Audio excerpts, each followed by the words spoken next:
Now it's time to discuss some important terms that you need to remember so that you can answer the questions in the examination. First term is chromatin. As you have a thorough idea about what is chromatin, we define chromatin as a network of very long, extremely thin, dark staining fibers which we call as chromatin fibers, and the material of that chromatin fibers is known as chromatin, which is composed of DNA and histone proteins. DNA is 40% and histone proteins 60%, right?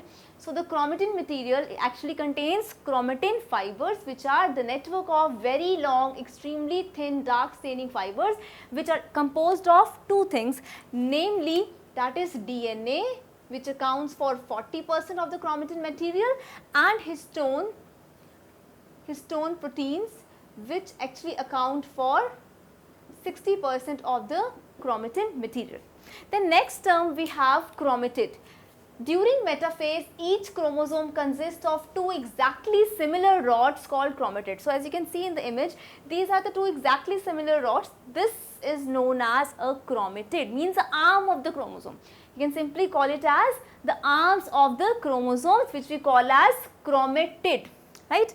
Chromatin is the network of very long, extremely thin, dark staining fibers composed of DNA and histone proteins, while chromatid is actually the arm of the chromosome, as you can see in the image, the arm of the chromosome. Then we have centromere.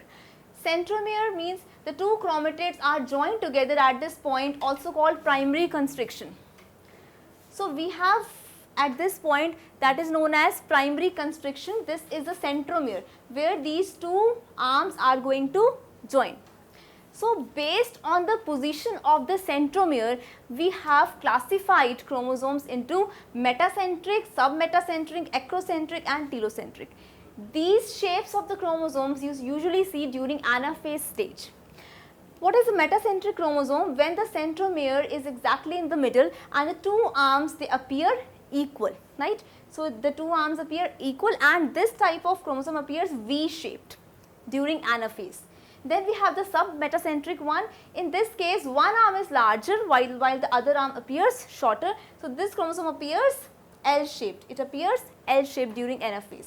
Then we have acrocentric, in which one arm is much larger than the other arm, right? So there's a great difference in the length. So this we call as acrocentric, and this type of chromosome during anaphase appears as J-shaped.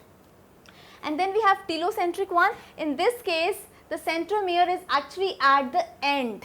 It is actually at the end. So this is a telocentric chromosome. This appears I-shaped, or you can say rod-shaped during anaphase stage.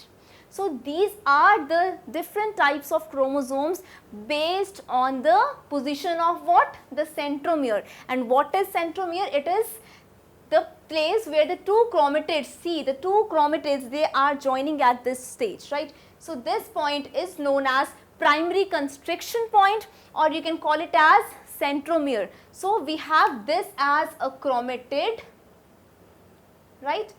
And this is what? This is a centromere.